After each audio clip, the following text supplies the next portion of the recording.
জাহান্নাম দিবে, আমি তখন নবী এই দাগগুলো আল্লাহর কাছে হাজির করব। আল্লাহ দয়া করে তুমি এই দাগগুলো রসুলা করে আমার উম্মতকে মাফ করে দাও। কোটি কোটি উম্মতকে আল্লাহ মাফ করে দিবেন, বলে সুবহানাল্লাহ। কিন্তু শর্ত হলো নবীর ভালোবাসা আপনার কাছে আমার কাছে কতটুকু আছে, আছে কি নাই, এটাই হলো আসল কথা। ওই আব্দুল্লাহর জন্য নবীজি দোয়া করলেন, আল্লাহ তুমি এই ইসলামের দাহক বাহক আলেম মুফতি মুহাদ্দিস যা আছে সব কিছুকে বানায় দাও, সেই জ্ঞান দিয়ে দাও। আল্লাহর নবীর দোয়া আল্লাহ কবুল করলেন। আব্দুল্লাহকে এত বড় মাপের আলেম মুহাদ্দিস বানালেন। এই বর্তমান জামানায় যত প্রকার তাফসীর কার আছে, তাফসীর কোরআনের তাফসীর যারা করছে, তাফসীর যারা লিখছে, সমস্ত তাফসীর কারকগণ বলছেন যে আমরা যে তাফসীর কারক হয়েছি, আমরা যে আলেম হয়েছি, আমরা যে মুফতি মুহাদ্দিস হয়েছি, আমরা যে তাফসীর কারক হয়েছি, লেখক হয়েছি, আমরা এই জ্ঞান কোথায় পেয়েছি, কার কার মাধ্যমে নিয়েছি? তার মধ্যে যে কটা মাধ্যম পেয়েছি তার মধ্যে আব্দুল্লাহ ইবনে আব্বাস রাদিয়াল্লাহু তাআলার সন্তান, ওই আব্দুল্লাহর জ্ঞান থেকে আমরা অর্জন করি, জ্ঞানী হয়েছে, বলে সুবহানাল্লাহ।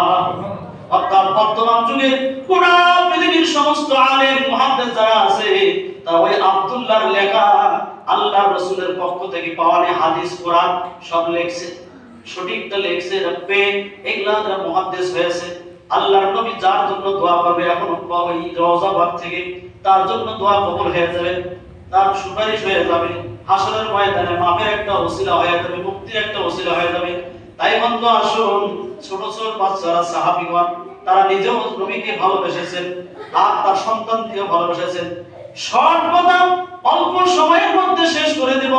হযরতে বারা রাদিয়াল্লাহু তাআলা নবীর সাহাবী বারা, তার সন্তানের নাম হলো আবু তালহা। কি নাম? আবু তালহা। মাত্র 8 বছর ওর বয়স, 8 বছরের বাচ্চা আবু তালহা। আবু তালহার হাত ধরে বারা রাদিয়াল্লাহু তাআলা আনহু মদিনায় নবীজির দরবারে যাইতেন প্রায় 2-4 দিন পর পর। কারণ মদিনা তো অনেক এলাকা, যারা শহরে থাকে নবীজির কাছে থাকে তাদের বাড়ি তো কাছাকাছি, অনেক সাহাবীর বাড়ি অনেক দূরে, তারা প্রতিদিন আসতে পারে না, সপ্তাহে 2-1 দিন আসে, নবীজির সঙ্গে দেখা করে যায়।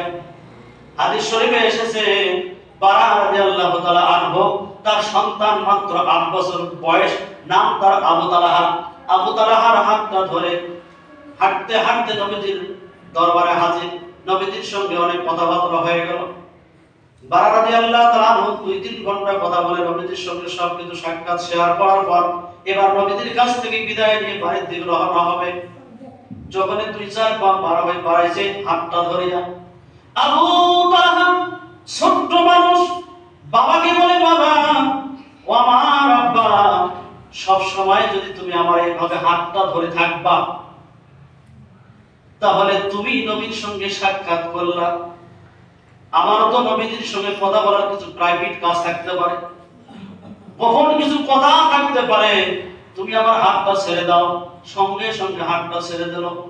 ওই ছোট বাচ্চা দৌড় দিয়ে গিয়ে নবীজির সামনে দাঁড়াইয়া শুধু নবীজির চেহারার দিকে এইভাবে তাকাইয়া আছে, চোখটা ঘোরায় না, পলক নড়ায় না, দেখিয়ে আছে। আল্লাহর রাসূল বলেন, তালহা এইভাবে কি তুমি দেখতেছো? চোখটা নরম না, মুখটা ঘোরাও না, এক ধ্যানে দেখতেছো, কি দেখতেছো বলো? আবু তালহা বলেন, ইয়া রাসূলুল্লাহ, আমি আপনার চেহারাটা আমার অন্তর ভরে প্রাণ ভরে দেখতেছি, বলে সুবহানাল্লাহ। হুজুর, আপনি শুধু মনে করছেন আমার আব্বাই আপনাকে ভালোবাসে, তা কিন্তু না হুজুর। আমি আবু তালহা আমার পৃথিবীর সবার চাইতে আপনি নবীকে বেশি ভালোবাসি। সুবহানাল্লাহ। আবু তালহার এই কথা শুনে, ছোট বাচ্চা তো বড় বড় কথা বলে, বাবা মা যে শুধু তো একটু হাসে মশকারি করে, কি বলে? আল্লাহর রাসূল বললেন, আবু তালহা কি বললে আরেকবার বলো। হুজুর, পৃথিবীর সবার চাইতে আমি আপনি রাসূলকে বেশি ভালোবাসি। সুবহানাল্লাহ। হুজুর, আল্লাহর কসম করে বলছি, পৃথিবীর সবার চাইতে আমি আপনাকে বেশি ভালোবাসি। আল্লাহ রাসূল বললেন, ঠিক আছে, তাহলে তোমাকে একটু পরীক্ষা করা যাক। মশকারি করে বললেন, আবু তালহা ওই যে দূরে লোকটা দাঁড়িয়ে আছে, যার কাছ থেকে তুমি আসলাম, সে তোমার কি হয়?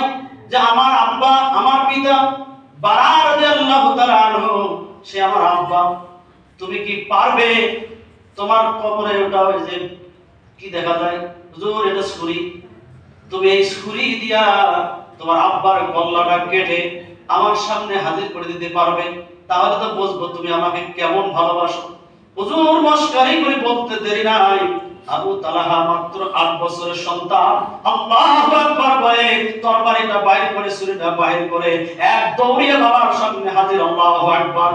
নবীজি পিছন থেকে ডাকেন, আবু তালহা থামো থামো, দাঁড়াই যাও, সর্বনাশ করিও না, আমার কাছে ফিরে আসো। নবীজি আবার আবু তালহাকে ডাকলেন, আবু তালহা ফিরে আসলেন। আল্লাহ রাসূল বলেন, আবু তালহা রে, আমি রাসূল দুনিয়াতে এসেছি বাপ মায়ের সম্পর্ক নষ্ট করার জন্য নয়, সন্তান বাবার কাল্লা কেটে নিয়ে আসবে এই জন্য নয়। আমি রাসূল দুনিয়াতে এসেছি আমা আরসালনাকা ইল্লা রাহমাতাল লিল আলামিন, আমি রহমতের নবী হিসেবে এসেছি, অর্থাৎ কারো ক্ষতি করার জন্য নয়। আমার কাছ থেকে সন্তানরা, যুবকরা শিখবে আর তার বাবা মার খেদমত করবে, বাবা মাকে সম্মান করবে, বাবা মার খেদমত করে তাদেরকে খুশি করিয়া আল্লাহর জান্নাত কামাই করবে। বলে সুবহানাল্লাহ। এই আবু তালহা, আমি এই জন্য আসি নাই তুমি তোমার বাবার কবর কেটে আমার কাছে নিয়ে আসবা। আমি বুঝতে পেরেছি, চিনতে পেরেছি, আর তোমাকে কবর কাটতে হবে না, আমি তোমাকে চিনতে পারছি।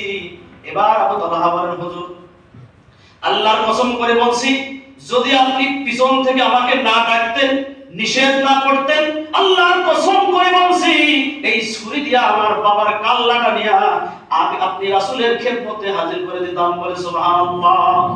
আল্লাহ রাসূল বলছেন, ঠিক আছে কাটতে হবে না, আমি বুঝতে পেরেছি, তুমি আজকে তোমার বাবার সঙ্গে চলে যাও। হুজুর আমাকে আরেকটা কাজ দেন, যেই কাজটা করলে হাসরের ময়দানে আল্লাহ যখন বলবে, আবু তালহা দুনিয়াতে কি করে এসেছো বলো, আমি যেন বলতে পারি, আল্লাহ আমার কোন ইবাদত কবুল তুমি করছো কিনা আমি জানি না, তবে আমি আপনার রাসূলের খেদমতে গিয়ে আপনার রাসূলের একটা আদেশ আমি মানিয়া আমি দুনিয়া থেকে এসেছি, ওই ওসিলা করে আমাকে maaf করে দাও। বলে সুবহানাল্লাহ। আল্লাহ রাসূল বললেন, আবু তালহা যে তোমার বাবার সঙ্গে চলে যাও, যদি কোনোদিন তোমার সঙ্গে আমার দেখা হয়ে যায় তাহলে আমি তোমাকে আবার একটা কাজ দেব। আল্লাহর কি হুকুম, রাত্রিকালীন আবু তালহা প্রচন্ড জ্বরে জ্বরে ভুলবকে, বড় জোরে চিৎকার করে, কখনো হুঁশ কখনো বেহুশ। ওই দিনে ওই রাত্রে আবু তালহা বাড়িতে গিয়ে জ্বর, তার বাবা তার কাছে গিয়ে বসে দেখে প্রচন্ড জ্বরের যা খেদমত করা করতেছে। এর মধ্যে যখন আবু তালহার হুঁশ হয়ে গেল, আবু তালহা হুঁশ হয়ে থেকে তার বাবা তার কাছে বসে আছে। আবু তালহা বলেন, ওমর আব্বাজান, আমার মনে হচ্ছে আর আমি দুনিয়াতে থাকবো না, আমার অবস্থা ভালো না, মনে হয় আমি মৃত্যুবরণ করব। তবে তোমাকে একটা কথা বলে দেই বাবা, যদি আমার মৃত্যুটা রাত্রিরে হয় তাহলে নবীজিকে খবর দিবা না, আর যদি আমার মৃত্যুটা কালকে সকালবেলা হয়ে যায় তাহলে নবীজিকে খবর দিবা, আমার জানাজা করতে বলবা, আমার জন্য দোয়া করতে বলবা, দাফন করতে বলবা। একটু পরে আবু তালহা মৃত্যুবরণ করলেন। ইন্না লিল্লাহি ওয়া ইন্না ইলাইহি রাজিউন। আবু তালহার মৃত্যু হয়ে গেল, যেহেতু সে নিষেধ করছে, যার কারণে নবীজিকে আর সংবাদ দেওয়া হলো না। জানাজা করা হলো, দাফন হয়ে গেল। 3 দিন পর 4 দিনের দিন বারা রাদিয়াল্লাহু তাআলা আনহু বুকে বড় ব্যথা, সন্তান নাই, একা একা যাচ্ছে নবীজির দরবারে। নবীজির কাছে সালাম কালাম হয়ে গেল, হাজির হয়ে গেল।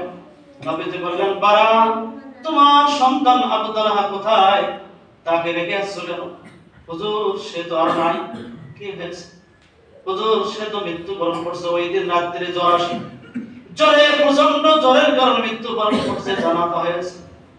আবু তালহা তার বাবা বারা রাদিয়াল্লাহু তাআলা আনহু নবীজির সামনে দাঁড়িয়ে কান্না করতেছে, চোখের পানি ঝরাচ্ছে আর কাঁদতেছে আর বলতেছে। নবীজি বলেন, হে বারা, আবু তালহা মৃত্যুবরণ করছে, আমাকে সংবাদ দিলে না কেন? ওর বাবা বলে, হুজুর ওই ছোট্ট পিচ্চি বাচ্চাটা তো নিষেধ করেছিল, এই জন্য তো আমি আপনাকে সংবাদ দেই নাই। হুজুর বলেন কি জন্য নিষেধ করেছিল আর কি কি বলছিল তাড়াতাড়ি করে বলো। এই কামটা কেমনে তুমি করতে পারলা? যেই আবু তালহা ছোট বাচ্চা